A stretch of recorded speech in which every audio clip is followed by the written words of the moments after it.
Here I've got my custom Mora Robust knife, people, in a birch bark sheath with a birch bark belt loop there. And let me tell you, this feels so nice in the hand. This is my finished knife handle, finished in boiled linseed oil. You can see the grain of that golden birch just popping out there. Really nice, people. Really, really nice to hold this knife. For comparison, you can see the Mora MG Companion. Both these knives are carbon steel. And you can see why custom Scandinavian knives with curly birch handles, go north of $150, $200 and more. When you make one yourself, buying a blade for about 20 bucks and then making basically a work of art like this. So in the video today, I'm going to show a close-up of the pine pitch resin glue process of putting that pine pitch beeswax adhesive in the slot where your tang is going to fit. So for this demo today, I've drilled a hole in a piece of golden birch here, and I've carved a golden birch dowel here that fits pretty nicely in there. And I'm going to be showing how to put the pine pitch beeswax adhesive in the slot. What I do is I light a candle there, because a candle gives enough flame to melt this stuff. You don't need a lot of this beeswax in your pine pitch mixture. Now I'm going to grab a nice piece out of here, nice and clear. You can see I've got a bunch of it I've been collecting here. But I'm going to grab a piece that looks like amber. Pine resin, when it dries, is very brittle. And the beeswax is going to keep the pine resin a little bit pliable.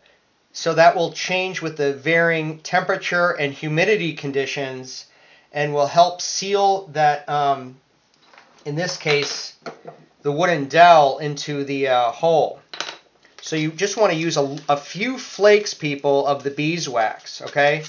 Now, in the old days, they would put stone dust or wood dust into the mixture and then put it in the hole. Well, I'm just going to go with straight beeswax and pine resin today. But what you want to do is you want to heat this over a candle. This pine resin ignites very easily. So you want to make sure that you do not ignite it, else that will just catch fire and you'll waste all your wonderful pine resin. You can see that's already starting to smoke there. And it's actually starting to boil too.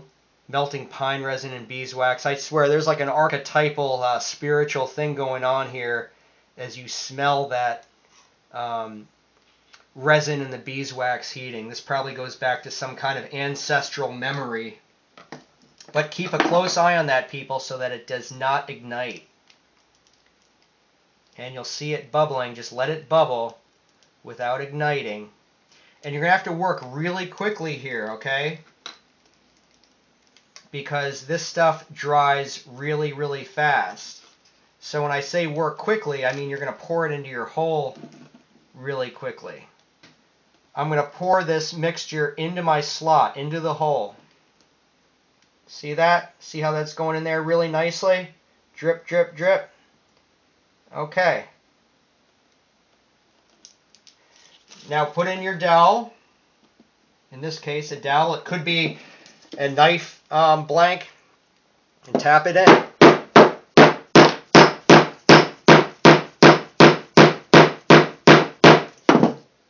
You see that resin squeezing out of there, people? Out of the edge? Well, that's what you want. You want a really, really tight fit there with anything that you do. So you can just scrape away that surplus. But that shows us that the dowel was fitted perfectly in that slot, and that extra glue, that surplus of glue, is squeezing out of the edge. That's exactly what you want to see there, people, because what the glue is doing is it's just securing that dowel in the hole. Now again, you can reuse that. Don't waste any of this stuff. Use it for another day, for another session. And the same principle applies, people, as far as using that natural adhesive in the slot of your custom wood handle to fit the knife tang. And one last thing before I leave this video today. I can't say enough good things about the number 10 Opinel stainless steel INOX. It's my first Opinel stainless. I know I've covered it before in a video, but I've been using this knife more and more. The stainless is really nice. That does not get gunked up with rust in the pivot because it's stainless steel. It cuts great. I mean, this thing just cuts amazing in the kitchen. And if you don't have a stainless Opinel number 9 or number 10, go get yourself one. You will be using it in the kitchen all the time. You'll be using it at camp, and you'll be taking it into the woods. And if it gets wet, you're not going to get all freaked out about your knife rusting out. And it's a lot easier to open than the carbon steel. I'm sold on the stainless INOX Opinels. Thanks for watching, people. You like this video? Give it a thumb up and subscribe. Would be great to have you on board.